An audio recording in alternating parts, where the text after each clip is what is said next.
جالي حتة مسج حبيت بجد والله، قاعد اصلا عمال افكر ابعت اقول لها هو انت متجوزة؟ تقول لك ايه بقى، انا مش بحب اعرض مسجات سكرين شوت، فاقراها لكم احسن. استاذ اسلام ازاي حضرتك ومش عارف ايه، معلش بعت لك الخاص عشان انا مش بحب اكتب كومنتات في العام وما ها. المهم ايه بقى، هو كله صحابة صحابة مفيش صحابيات؟ لا ازاي حاضرين، بس مش عارف ايه، وفي ابطال مسلمات كتير زي الشيماء ورابعة العدوية. لا ابشر يا تيمور، ده انا اكلمك عن ناس كمان احلى من كده بكتير.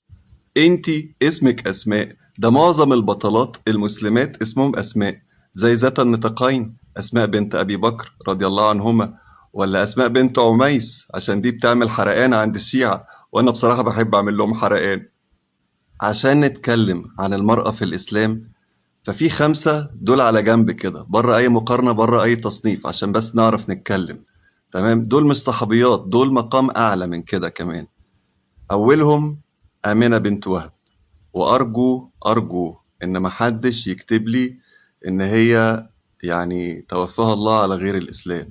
هي توفت قبل بعثة سيدنا محمد صلى الله عليه وسلم، والقرون الأولى علمها عند ربي، يعني يكفي إن هي أهدتنا خير خلق الله سيدنا محمد صلى الله عليه وسلم. فأم سيدنا محمد آمنة بنت وهب، وأمنا خديجة دي بره أي تصنيف برضو على جنب كده، أمنا خديجة يعني، ومعاها الزهراء فاطمة. تمام، دول بقى عشان بس نعرف نتكلم في اللي جاي يعني. دول ومعاهم برضو ستنا فاطمة بنت أسد اللي هي أم سيدنا علي بن أبي طالب، وهي اللي ربت سيدنا محمد صلى الله عليه وسلم، هي بمثابة أمه من بعد أمه، وهي اللي سمت سيدنا علي بن أبي طالب حيدرة، كانتش بتناديه باسمه أبدا، كانتش بتقول له يا علي، كانت إذا استعصى الأمر قالت أين حيدرة. هي من سمت سيدنا علي بن أبي طالب حيدرة. ومعاهم بقى نمرة 5، الحتة اللي قاعدة في القلب عندي هنا جوه كده بجد والله، مع رسول الله وأهل بيته. بحبها جدا، بحبها زي ما تكون عمتي أنا. هي رضي الله عنها صفية بنت عبد المطلب عمة رسول الله، وتبقى أخت شقيقة لسيدنا الحمزة ابن عبد المطلب عم رسول الله صلى الله عليه وسلم. كلمكم عنها بقى. إيه المهم بس الأول، زوجات رسول الله صلى الله عليه وسلم أمهات المؤمنين وبناته رضوان الله عليهم، دول في حتة لوحده. صفية بنت عبد المطلب ابن هاشم، ليها وقع في معركة أحد. أنا مش هقدر أحكيها يعني، حاول تسمعها من حد غيري، لأن أنا لما لو قلتها هتبهدل منكم وأعيط وما بقدرش أمسك نفسي. هي أصلا يوميها كانت موجودة بين صفوف جيش المسلمين مع 3 حاجات: قربة مية وفخارة وحجر. قربة المية والفخارة دي يعني اللي هي زي الكوباية، طبق مدور كده بيشربوا فيه، وقربة علشان تسقي الناس في الحرب، وحجر علشان تسن الرمح بتاع أي حد محتاج يتسن أو سيفه محتاج يتسن، كانت بتقعد تسنهوله بالحجر. صفية، ستنا صفية للأمانة أنا معرفش هي ترتيبها الكام بالظبط بين المسلمات، معرفش هي أسلمت يوم إيه تحديدا، بس اللي أعرفه متأكد منه إن هي أسلمت يوم نزول آية وانذر عشيرتك الأقربين.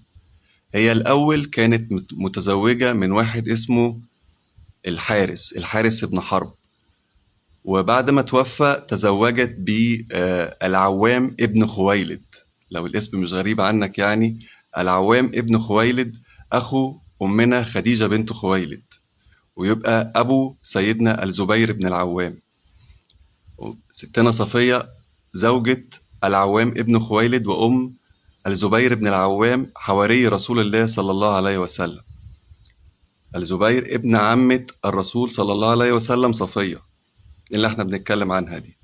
وطبعا الزبير الزبير ده نفسه قصة، وعبد الله بن الزبير نفسه قصة تانية، اللي هو اللي وقف للحجاج ابن يوسف الثقفي، اللي هو يبقى ابن أسماء بنت أبي بكر رضي الله عنهما ذات النطاقين، اللي برضو وقفت للحجاج ابن يوسف الثقفي وهي امرأة في 90 من عمرها، وابنها يعني مشنوق ومتعلق. قصة يعني عشان ما نخرجش من الموضوع. خلينا دلوقتي في صفية. خش لك بقى ايه على الزغلول الكبير. في الخندق او اللي معروفة في القرآن الكريم بالأحزاب، رسول الله صلى الله عليه وسلم كان جمع كل النساء وحطهم في حصن اسمه حصن حسان بن ثابت. اليهود حبايبنا لأنهم جبنة وما بيواجهوش، راحوا يواجهوا مين؟ الستات. راحوا يهاجموا الحصن بتاع حسان. تمام. مين شافهم؟ ستنا صفية. لمحت واحد فيهم بإيه؟ بيتسلق عايز يطلع الحصن وينط عليهم من جوه.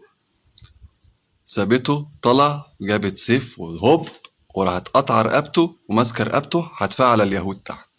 راحوا اليهود طالعين يجروا. دي كانت نبذة يعني عن النساء في الإسلام. طبعا عمري ما بقدر أدي أي حد حقه لأني بتكلم عن شخصيات عظيمة، فمهما اتكلمت عمري ما هقدر أوفي أي حد حقه. إنما هي مجرد بس كده إيه، زي تذكرة يعني، يمكن يكون حد نسي ولا حاجة. بس ولو عجبكم الفيديو قولولي بقى نعمل جزء تاني نتكلم بقى عن أسماء، عشان خاطر صاحبة الرسالة اللي اسمها أسماء دي. يعني هو أنت متجوزة؟